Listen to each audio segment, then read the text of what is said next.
Hello children. In previous class we have studied class 4 subject computer part 1 and in this video we will learn part 2. Okay, let's start. चलिए बच्चों, हमने पिछले जो हम लोगों का पार्ट 1 था, जो चैप्टर 1 हम लोगों ने कंप्यूटर 4 का जो कंप्यूटर चैप्टर फर्स्ट पढ़ा था, उसमें हम लोगों ने पढ़ा था कंप्यूटर मशीन के बारे में, हार्डवेयर के बारे में, सॉफ्टवेयर के बारे में और यूजर के बारे में। वो पार्ट 1 में था। अब हम लोग इसमें पार्ट 2 पढ़ेंगे। तो पार्ट 2 में हम लोगों को पहला जो हेडिंग है कंप्यूटर हार्डवेयर। ठीक, तो हम लोग पढ़ते हैं।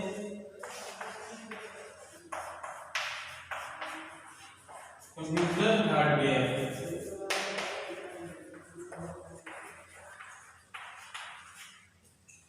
ठीक, तो हम लोगों ने पहले देखा था उसमें चैप्टर पे, हम लोगों ने उसमें थोड़ा सा पढ़ा था, लेकिन हम लोग इस चैप्टर में पढ़ते हैं।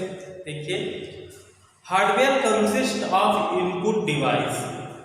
देखिए, जो हार्डवेयर होता है वो कंसिस्ट, वह बना होता है ऑफ इनपुट डिवाइस, वह इनपुट डिवाइस से मिलके बना होता है। जो हमारा हार्डवेयर है वह इनपुट डिवाइस से मिलके बनता है। इनपुट डिवाइस से बनता है प्रोसेसर, सीपीयू से बनता है output device and memory, output device और मेमोरी से मिलके बनता है।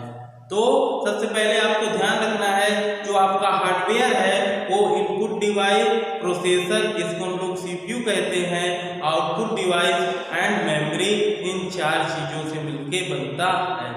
ठीक, ये चार डिवाइस से मिलके हम लोगों का हार्डवेयर बनता है। These hardware part work with the computer software to complete a given task as per the command instruction given by a user. यही जो हम लोगों का जो हार्डवेयर है, हार्डवेयर में जितने भी पार्ट्स है, ये सॉफ्टवेयर को कंप्लीट जो हम लोग टास्क देते हैं, अब टास्क हम लोग इन्हीं इनपुट के माध्यम से देते हैं और हमारा सॉफ्टवेयर उसको कंप्लीट करता है, उस टास्क को कंप्लीट करता है। जो हम लोगों ने कमांड दिया है, इंस्ट्रक्शन दिया है, उस कमांड को हमारा सॉफ्टवेयर कंप्लीट करता है, उस काम को पूरा करता है। जैसे हम लोगों ने कोई भी इनपुट के माध्यम से हम लोगों ने कोई भी इनपुट दिया और इनपुट देने के बाद फिर उस सॉफ्टवेयर जो है उसको एग्जीक्यूट करता है, उसको अपने फॉर्म में लेके एक हमको आउटपुट देता है।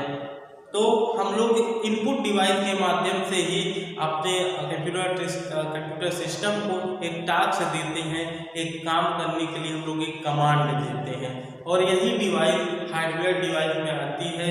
जिस डिवाइस का हम लोग यूज करके इनपुट देते हैं अपने कंप्यूटर को, वही हम लोगों के जितने भी पार्ट्स हैं वो हार्डवेयर के पार्ट्स होते हैं। Let us briefly recall the various parts of computer and their role in its working. Let us briefly, चलिए हम लोग पढ़ते हैं संक्षिप्त में। ब्रीफली मीन होता है संक्षिप्त, छोटे में थोड़ा हम लोग पढ़ते हैं। वेरियस पार्ट, बहुत सारे पार्ट्स किसके, आप कंप्यूटर के पार्ट्स के बारे में हम लोग पढ़ते हैं। And their roll on it working, और उनका हम लोग रोल पढ़ते हैं, उनका काम, क्या काम होता है, कैसे काम करते हैं कंप्यूटर सिस्टम में, हम लोग उनके बारे में पढ़ेंगे। ठीक, तो सबसे पहले हम लोग पढ़ते हैं कि user enter input data and instruction into the computer to the input device. जो यूजर होते हैं वो इनपुट डिवाइस की मदद से, जो इनपुट डिवाइस होती है, इनपुट डिवाइस में जो हम लोगों को माउस हो गया, आपका कीबोर्ड हो गया, ठीक, इन सब इनपुट डिवाइस के माध्यम से जो यूजर होता है वो इंस्ट्रक्शन देता है, इनपुट देता है अपने कंप्यूटर को। और उसके बाद तब जब हम लोग इनपुट दे देते हैं, the CPU receive input from the input device, और जो सीपीयू है रिसीव करता है इनपुट को, किससे, इनपुट डिवाइस से। It work on data as per the input instruction and process is the meaningful information. और उसके बाद वह जो हम लोगों ने डेटा दिया है, उस डेटा को जो जो हम लोगों ने इंस्ट्रक्शन दिया है उसको कंप्लीट करता है, उसको प्रोसेस करता है और प्रोसेस करने के बाद इंफॉर्मेशन हमको देता है। उस इंफॉर्मेशन को हम लोग किस नाम से जानते हैं? आउटपुट। जो वह इंफॉर्मेशन देता है वही क्या होता है? आउटपुट। उसी को हम लोग आउटपुट के नाम से जानते हैं। Output of the processing is given to the user as the soft copy on output device. Output of processing is given, जो हम लोगों का आउटपुट होता है वह दिया जाता है किसके? वह हम लोगों का सीपीयू के माध्यम से। हम लोगों ने जब इनपुट देते हैं तो इनपुट को, वह इनपुट डिवाइस को, जो हम लोग इनपुट डिवाइस के माध्यम से अपने कंप्यूटर को इनपुट देते हैं वह इसको प्रोसेस करके आउटपुट देता है। ठीक, और हम लोग उस आउटपुट को देख पाते हैं such as monitor to the printer. हम लोग उस, जो हम लोग अपने मॉनिटर पे या हम लोग कोई प्रिंटर है, अगर हम लोग प्रिंट करने वाला कोई भी इनपुट दिए हैं तो वो प्रिंटर के माध्यम से, ठीक, मॉनिटर के माध्यम से हम लोग उस आउटपुट को देख पाते हैं। The memory device of the computer like RAM, ROM, hard disk, CD, DVD etcetera are used for storing data. अब हम लोगों के पास एक मेमोरी डिवाइस भी होता है। इन मेमोरी डिवाइस के माध्यम से हम लोग क्या करते हैं? डेटा को स्टोर करते हैं। उसको हम लोग अपने सिस्टम में एक जगह रखते हैं, क्योंकि अगर हम लोग उस डेटा को स्टोर करके नहीं रखेंगे तो जैसे ही आपका पावर ऑफ होता है या कुछ भी होता है वो आपके जितने भी डेटा है वो इरेज हो जाते हैं। वो हम लोगों के एक मेमोरी होती है, क्योंकि बिना मेमोरी के हम लोग उसमें ना तो आउटपुट पा सकते हैं और ना ही इनपुट दे सकते हैं। तो मेमोरी क्या करती है? उसको स्टोर करती है। जितने भी हम लोग जो भी इनपुट देते हैं फिर हम लोगों को जो आउटपुट मिलता है उसको, जो मेमोरी होती है, आपका रैम हो गया, रोम हो गया, हार्ड डिस्क हो गई, डीवीडी, सीडी और बहुत सारी डिवाइस है, वो सब उसको क्या करती है? स्टोर करती है, जो हम लोगों का आउटपुट होता है। और ये दो माध्यम से, दो तरीके से हम लोगों का स्टोर करती है। पहला हम लोगों का है क्या? कंपेयरिंग,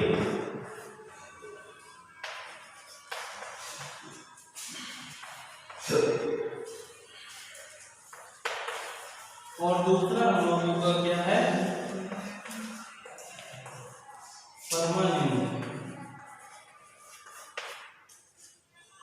परमानेंट या परमानेंट। इस तरह इन दो मेथड में जो हम लोगों का स्टोरेज डिवाइस है, देखिए पहला जो है ये क्या होता है? थोड़े समय के लिए होता है। जैसे हम लोग सिस्टम को हम ऑफ करते हैं, हमारे जितने भी डेटा है वो क्या होंगे? इरेज हो जाएंगे। लेकिन जो हमारा दूसरा परमानेंट जो मेमोरी होती है वो हमेशा के लिए होती है। इसमें हमारा डेटा कोई भी इरेज नहीं होगा। ठीक, इसमें हम लोग स्टोर कर देंगे तो वो हमेशा के लिए वो स्टोर हो जाएगा। जब हम उसको चाहेंगे इरेज करना तभी इरेज होगा, नहीं तो वो इरेज नहीं होगा। लेकिन पहले वाले में जो हम लोग टेम्परेरी मेमोरी है, इसमें हम लोग जैसे ही अपने सिस्टम को शट डाउन करते हैं, बंद कर देते हैं, तो जितने भी हम लोगों के डेटा हैं वो सब क्या होंगे? सब इरेज हो जाएंगे। इसलिए हम लोगों को डेटा क्या करना चाहिए? अपने परमानेंटली जो हम लोगों का परमानेंट जो मेमोरी है उसमें रखना चाहिए, ना कि टेम्परेरी वाली। अगर हम कोई थोड़े समय के लिए काम कर रहे हैं और वो काम करने के बाद हमारा जब काम पूरा हो जाता है तो उस मेमोरी की हमको कोई ज़रूरत नहीं है, तब हम लोग इसमें रख सकते हैं जो टेम्परेरी मेमोरी है। लेकिन अगर हम लोग उस स्टोरेज को हमेशा के लिए अगर रखना चाहेंगे तो वो हम लोगों को परमानेंटली, जो हम लोगों को परमानेंटली मेमोरी है उसमें रखना होगा। ठीक, तो ये हो गई मेमोरी की बात। अब हम लोग आगे बढ़ते हैं इनपुट डिवाइस। अब हम लोग इसमें पढ़ेंगे इनपुट डिवाइस के बारे में। देखिए इनपुट डिवाइस क्या होती है।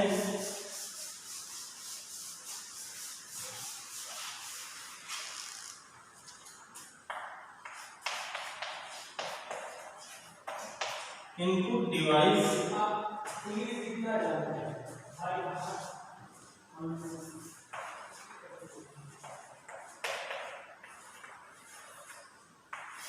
इनपुट डिवाइसेस, देखिए the part that help you to enter data command into the computer. वह पार्ट जो हमारी मदद करता है इंटर करने में, देने में अपने कंप्यूटर को। जब हम लोग कोई भी काम अपने कंप्यूटर को देते हैं या कुछ भी इंस्ट्रक्शन देते हैं, कमांड देते हैं, जो पार्ट हमारी मदद करते हैं उन्हीं पार्ट को हम इनपुट डिवाइस कहते हैं। इनपुट मीन हम लोग कहते हैं जो कुछ भी अपने सिस्टम को देते हैं, क्योंकि हम लोगों ने क्या किया, कीबोर्ड के माध्यम से हम लोग बहुत सारे, हम लोग कोई भी नेम लिखते हैं तो हम लोग अपने कीबोर्ड के माध्यम से ही नेम लिखते हैं। कहीं क्लिक करना होता है, क्लिक करने का मतलब हम लोग उसको कमांड दे रहे हैं। तो जब हम लोग क्लिक करते हैं, कहीं पे जाते हैं, तो वो क्या है, हम लोगों का एक कमांड है, वो हम लोग माउस की मदद से देते हैं। तो जब हम लोग कोई भी, जितने भी हम लोगों के जो हार्डवेयर के पार्ट हैं, अगर उनकी मदद से हम लोग कंप्यूटर को कुछ भी कमांड या कुछ भी इंस्ट्रक्शन देते हैं, तो वो हम लोगों के इनपुट डिवाइस में आते हैं।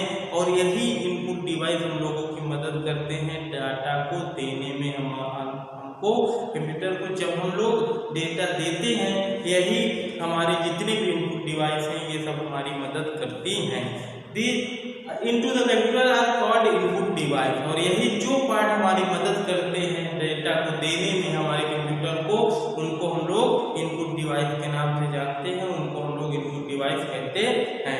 Let us learn about some common input device. चलिए हम लोग पढ़ते हैं सब कॉमन इनपुट डिवाइस। कुछ हम लोग कॉमन जो जरूरी चीजें जिनको हम लोग डेली जानते हैं, जिनके बारे में हम लोगों ने पढ़ा है, ठीक। तो हम लोग इनपुट डिवाइस के बारे में जानते हैं। तो पहला इनपुट डिवाइस में हम लोग पढ़ते हैं कीबोर्ड के बारे में।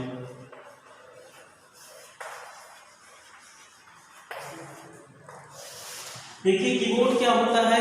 The keyboard is the main input device. जो हम लोगों को कीबोर्ड होता है वो मेन इनपुट डिवाइस होता है। हम लोग इसको मेन इनपुट डिवाइस भी कह सकते हैं। ये हम लोगों की मेन इनपुट डिवाइस है ऑफ द कंप्यूटर के लिए ये मेन इनपुट डिवाइस है, क्योंकि बहुत सारे ऐसे ये मेन है क्योंकि हम लोग इसकी मदद से बहुत सारे इनपुट अपने कंप्यूटर को देते हैं। क्योंकि बिना इसके हम लोग काम करने का, अपने कंप्यूटर में काम करने के बारे में नहीं सोच सकते। क्योंकि हम लोग कोई भी अगर नंबर देना है, कोई भी हम लोगों को नेम लिखना है, कोई भी टेबल बनाना है, अगर कोई भी हम लोगों को फॉर्मेट तैयार करना है, तो विदाउट कीबोर्ड के हम लोग उसको नहीं कर सकते हैं। ठीक, तो हम लोग ये कह सकते हैं कि जो हमारा कीबोर्ड है वो बहुत जरूरी इनपुट डिवाइस होता है। You inter data through a keyboard by pressing it's की। हम लोग डेटा देते हैं किसके माध्यम से, इनपुट के माध्यम से। कीबोर्ड जो है उसकी मदद से हम लोग इनपुट देते हैं। कैसे, प्रेसिंग की। हम लोग की को जो उसमें बटन होती है, उन बटन को हम लोग प्रेस करके, उनको दबा के हम लोग इनपुट इंटर करते हैं अपने कंप्यूटर में। हम लोग अपने कंप्यूटर में इनपुट देते हैं।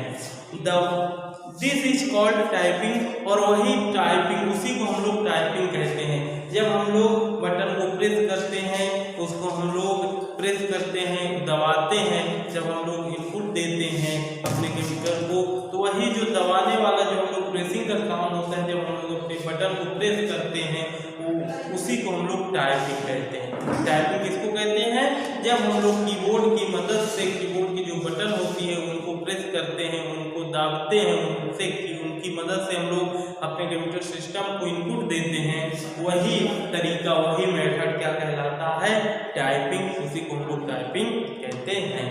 The word and number that you type appear at the cursor position in the application program. और the word and number that you type appear in the cursor। अब जैसे ही हम लोग कोई भी वर्ड या कोई भी नंबर को हम लोग टाइप करते हैं, तो हम लोगों का एक कर्सर होता है, पोजीशन इन एप्लीकेशन एक एप्लीकेशन होता है, वहाँ पे एक कर्सर हम लोगों को दिखाई देता है, जिसकी मदद से हम लोग पता कर पाते हैं कि हम जो लिखने जा रहे हैं, जो हम लोग टाइप करने जा रहे हैं, वो उस स्क्रीन पे उस जो हम लोगों को फॉर्मेट है वो कहाँ पे लिखेगा, कहाँ पे टाइप होगा। तो वो हमको एक इंडिकेट करता है, जो कर्सर होता है वो इंडिकेट करता है कि आप जो लिखने जा रहे हैं, जो देने जा रहे हैं नंबर, वो हम लोगों को कहाँ मिलेगा, वो यहाँ पे मिलेगा, आपकी स्क्रीन पे, लेफ्ट में, राइट पे, बॉटम पे, टॉप पे, वो कहीं ना कहीं आपको मिलेगा। और अगर आपको राइट में लिखना है और वो इंडिकेट कर रहा है लेफ्ट में, तो आप उसको राइट में कर सकते हैं। ठीक, तो हम लोग इसके और से फंक्शन के बारे में पढ़ते हैं। कीबोर्ड क्या होता है, देखिए कीबोर्ड में हम लोग जानते हैं, कीबोर्ड में आप देखिए एक फंक्शन की होती है। हम लोग सबसे पहले देखते हैं, जो हम लोगों का आपने कीबोर्ड में तो देखा होगा F1 F2 F3 इस तरह लिखा रहता है F12 तक, उन की को हम लोग फंक्शन की कहते हैं। जो हम लोगों का F1 से लेके F12 तक लिखा रहता है, उनकी को हम लोग फंक्शन की कहते हैं। और जो नंबर वाली की होती हैं, जिनमें 1 2 3 होता है, उसको हम लोग न्यूमेरिक की कहते हैं। उनकी मदद से हम लोग क्या करते हैं, जब उन्हीं न्यूमेरिक की मदद से हम लोग इनपुट देते हैं अपने कंप्यूटर को। जैसे हम लोगों को ऐड करना है, सब्ट्रैक्ट करना, कोई नंबर देना है 1 2 3 4 5, तो हम लोग उसी न्यूमेरिक की मदद से उसको इनपुट देते हैं, अपने कंप्यूटर को इनपुट देते हैं। उसके बाद देखिए अल्फाबेटिक की। अब देखिए जिसको हम लोग अल्फाबेट या अल्फाबेटिक की के नाम से जानते हैं, ये देखिए क्या होती हैं, ये ऐसी की होती हैं जिनके माध्यम से हम लोग अल्फाबेट में आप लोग जानते होंगे ABCD। ठीक, इस तरह हम लोग इन्हीं की के माध्यम से हम लोग अल्फाबेटिकल जो की होती हैं, इनके माध्यम से हम लोग इनपुट देते हैं अपने कंप्यूटर। लेकिन किस फॉर्म में, अल्फाबेट के फॉर्म में, ABCD इस फॉर्म में, ना कि नंबर देखिए अलग होता है और आपका अल्फाबेटिकल जो की होती है वो अलग होती है। नंबर में 1 2 3 हम देंगे और अल्फाबेटिकल जो की होती है उसमें हम लोग ABCD इस तरह देते हैं। ठीक, और इसमें देखिए सबसे एक बड़ी की होती है जिसको हम लोग स्पेस बार की के नाम से जानते हैं, डिलीट की होती है, शिफ्ट की होती है। ठीक, बहुत सारी ऐसी की होती हैं जिनके माध्यम से हम लोग इसमें अपना वर्क आसानी से कंप्यूटर में कर लेते हैं। ठीक, इसमें आप बैक स्पेस की पा जाएंगे। बैक स्पेस की का देखिए मतलब क्या होता है, जैसे आपने कोई टाइपिंग कर रहे हैं और आप देखिए उसमें कुछ गलत आपका लिख गया है, अब उसको कैसे हम लोग बैक करें, तो बैक स्पेस की से हम लोग उस डिजिट, उस जो आपने नंबर दिया है या आपने जो अल्फाबेट उसमें लिखा है उसको आप डिलीट करके सही इनपुट आप दे सकते हैं। तो बैक स्पेस की, इंटर की, ठीक, विंडो की, फंक्शन की, बहुत सारी की होती हैं। तो आप लोग उसको अच्छे से कीबोर्ड को देखिए और समझिए कि ये जो बटन्स हैं किनको हम लोग फंक्शन की। अभी जैसे कि हमने आपको बताया कि जो आपका F1 से लेके F12 तक होती है उसको हम लोग फंक्शन की कहते हैं। जो आपका 1 से लेके 0 से लेके आपका जो 9 तक होता है उसको हम लोग न्यूमेरिक की कहते हैं। और जो आपका A से लेके Z तक जो की होती है उसको अल्फाबेटिक की कहते हैं। इसके साथ साथ आप पाएंगे इंटर की, स्पेस बार की, इस तरह देखिए मॉडर्न आज हम लोग जो कीबोर्ड है उसमें हम लोग पाते हैं 101 से लेके 104 तक जो हम लोगों के उसमें की हम लोग पा जाएंगे। ठीक, आज नए नए तकनीकी के आपके कीबोर्ड आ रहे हैं जिसमें हम लोग अलग अलग प्रकार की बटन्स पा रहे हैं, अलग अलग उसको हम लोग जानते हैं। जैसे अभी हम लोगों ने, अभी कुछ दिन पहले हम लोगों ने एक पैसे का, जो रुपए का एक सिंबल होता था, वो हम लोग अपने कीबोर्ड में नहीं पाते थे। लेकिन जब से वो सिंबल आया है तो हम लोग उस सिंबल को भी अपने कीबोर्ड की जरूरत पड़ती है क्योंकि हमको टाइप करना होता है, तो वह सिंबल वाली भी की आ चुकी है। तो इस तरह जैसे जैसे कोई नई चीज आती है तो वो नई की उसमें इंक्लूड होती है, इसलिए उसके नंबर भी बढ़ते जा रहे हैं। लेकिन अभी भी हम लोग देखते हैं कि 101 से लेकर 104 तक इस तरह हम लोग की वाले कीबोर्ड का यूज करते हैं। ठीक, तो चलिए हम लोगों ने ये पहला जो इनपुट डिवाइस था कीबोर्ड उसको हम लोगों ने पढ़ लिया। अब हम लोग दूसरा इनपुट पढ़ते हैं माउस के बारे में।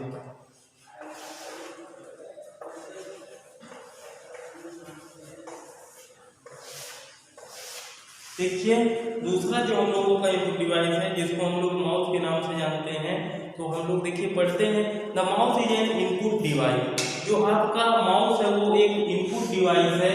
ठीक, जैसा कि हम लोग जानते हैं you use it to give input to the computer by using the pointing, clicking, double click and dragging action. ठीक, इस माउस की मदद से हम लोग क्या करते हैं, इनपुट देते हैं अपने कंप्यूटर को। और ये इनपुट देने के बहुत से अलग अलग तरीके भी हैं। जैसे जब हम लोग उसको पॉइंटिंग कहीं पे ले जाते हैं, ठीक, किसी एक स्पेसिफिक पॉइंट पे, तो हम लोग उसको पॉइंटिंग कहते हैं। क्लिकिंग एंड डबल क्लिकिंग, देखिए क्लिकिंग जब हम माउस में हम लोग जानते हैं कि 3 बटन होती हैं, लेफ्ट राइट और बीच का जो होता है स्क्रॉल हम लोग उसको बोलते हैं। जब हम लोग क्लिक करते हैं, अगर हम लोग एक बार क्लिक किए, डबल क्लिक किए एंड ड्रैगिंग, हम लोग उसको किसी भी एक बटन को हम लोग प्रेस कर लेंगे और उसको रिलीज तब तक नहीं करेंगे जब तक हम किसी एक स्पेसिफिक पॉइंट पे नहीं पहुंच जाते। ठीक, तो इस तरह हम लोग इसकी मदद से हम लोग इनपुट देते हैं। ठीक, तो अब देखिए this the left mouse button you can single click और डबल क्लिक। जो लेफ्ट माउस बटन होता है हम लोग उसको सिंगल क्लिक और डबल क्लिक कर सकते हैं। इसमें देखिए जो हमारा लेफ्ट माउस, पहले आप ध्यान से सुनिएगा, लेफ्ट माउस जो बटन होता है इसमें कौन सी हम लोग इसको लेफ्ट क्लिक भी कर सकते हैं और जो आपकी माउस है राइट क्लिक भी है। लेकिन जो आपकी लेफ्ट माउस बटन है वहाँ पे हम लोग सिंगल क्लिक और डबल क्लिक दोनों कर सकते हैं। लेकिन जो आपकी राइट माउस बटन होती है उसको हम लोग हमेशा क्या करते हैं, सिंगल क्लिक करते हैं। ठीक, वहाँ पे हम लोग हमेशा सिंगल क्लिक करेंगे ना कि डबल क्लिक करेंगे। लेकिन जो आपकी लेफ्ट माउस होती है, वहाँ जो लेफ्ट माउस बटन होती है हम लोग उसको क्या करेंगे, सिंगल क्लिक और डबल क्लिक भी करेंगे। सिंगल क्लिक देखिए करेंगे तो एक बार हम लोगों को क्या हो जाता है, सेलेक्ट हो जाता है और हम लोग फिर जैसे ही डबल क्लिक कर देते हैं तो हम लोग उसको फिर जहाँ पे हम लोग जो वर्क करना है उसको हम लोग आसानी से कर सकते हैं। ठीक, तो इस तरह हम लोगों का होता है। और देखिए ड्रैगिंग एक्शन भी होता है, जैसे हम लोग को कोई फोल्डर, कोई फाइल को एक जगह से जो आपका मॉनिटर है वहां से हम लोगों को मान लीजिए किसी दूसरी जगह पे हमको ले जाना है। ठीक, तो हम लोग कहीं उसकी जो हम लोगों को अगर लोकेशन चेंज करना है तो हम लोग लोकेशन कैसे चेंज करेंगे, तो उसके लिए देखिए आप क्या करते हैं, आप जाते हैं, आपकी जो फाइल है, फोल्डर है, जो आइकन है, आप उनके ऊपर जाते हैं और उनके एक बार आप क्लिक करने के बाद उस पर आप उसके ऊपर एक बार क्लिक कर दीजिए और क्लिक करने के बाद आप माउस की जो बटन होती हैं आप उनको प्रेस करे रहिए और तब तक न छोड़िए जब तक कि आप जिस लोकेशन पे पहुंचना चाहते हैं उस लोकेशन पे पहुंच नहीं जाएंगे। और जैसे ही आप उस लोकेशन पे पहुंच जाएंगे तो आप उस माउस की जो बटन है उसको आप रिलीज कर दीजिए, मीन्स छोड़ दीजिए। और जैसे ही आप छोड़ देंगे तो वो आपका जो आइकन है वो दूसरे लोकेशन पे पहुंच जाएगा। यही जो मेथड है उसी को हम लोग ड्रैगिंग कहते हैं, ड्रैग करना। ठीक, तो हम लोग इस तरह कीबोर्ड के बारे में भी हम लोगों ने पहले कीबोर्ड के बारे में पढ़ा। अब हम लोगों ने दूसरी जो इनपुट थी माउस, हम लोगों ने माउस के बारे में पढ़ा। ठीक, अब देखिए माउस के बारे में थोड़ा सा हम लोग और पढ़ लेते हैं क्या है माउस। उसके बाद आगे हम देखते हैं the mouse pointer show the position of the mouse on the monitor screen. अब देखिए जो माउस पॉइंटर है वो शो करता है, क्या शो मीन दिखाता है क्या, the position of the mouse, mouse की वह पोजीशन को दिखाता है कि माउस इस समय किस पोजीशन पे है, मतलब कहाँ पे, स्क्रीन पे कहाँ पे है। When you move the mouse on the mouse pad, और जैसे जैसे हम लोग माउस को मूव करते हैं, माउस के पैड से हम लोग जैसे जैसे मूव करते हैं, ठीक, तो जैसे जैसे हम लोग मूव करते हैं वैसे वैसे उसका जो माउस पॉइंटर है उसका पोजीशन वह हटता हुआ एक जगह से दूसरी जगह जाता है। The mouse pointer move in the same direction on the monitor screen. देखिए जो पॉइंटर है वो मूव करता है इन द सेम डायरेक्शन, वो सेम डायरेक्शन में ऑन द मॉनिटर स्क्रीन, वो सेम डायरेक्शन में जो स्क्रीन है आपकी वहां पे वो क्या करता है, वो एक ही मूव करता है सेम डायरेक्शन पे। मतलब अगर हम लोग जैसे वो नीचे है आपके बॉटम पे है तो अगर हम लोग उसको ऊपर ले जाना है, हमको टॉप पे ले जाना है तो हम लोग टॉप पे उसको आसानी से ले जाते हैं। माउस पैड की मदद से हम लोग ऊपर ले जाएंगे और हम लोग अगर हम लोगों का राइट में है या लेफ्ट में है तो हम लोग उसको मूव कर सकते हैं। ठीक, तो ये आपका हो गया, हम लोगों ने माउस पॉइंटर के बारे में जाना। आज हम लोगों ने 2 इनपुट डिवाइस के बारे में जाना है। अब ये पार्ट 2 था, हम लोग पार्ट 3 में और इसके बारे में अच्छे से पढ़ेंगे, जो अगली इनपुट डिवाइस है उनके बारे में पढ़ेंगे। तो ठीक है गाइस, आप लोग अच्छे से वीडियो को देखिए और समझिए कि कौन सी इनपुट डिवाइस होती हैं और कौन सी आउटपुट और हार्डवेयर सॉफ्टवेयर क्या होता है। जब आप लोग उसको अच्छे से पढ़ेंगे, वीडियो आप देखेंगे तो उसको अच्छे से समझ पाएंगे। ठीक है, तो हम लोग मिलते हैं अगले पार्ट में, नेक्स्ट वीडियो में। तब तक के लिए थैंक यू।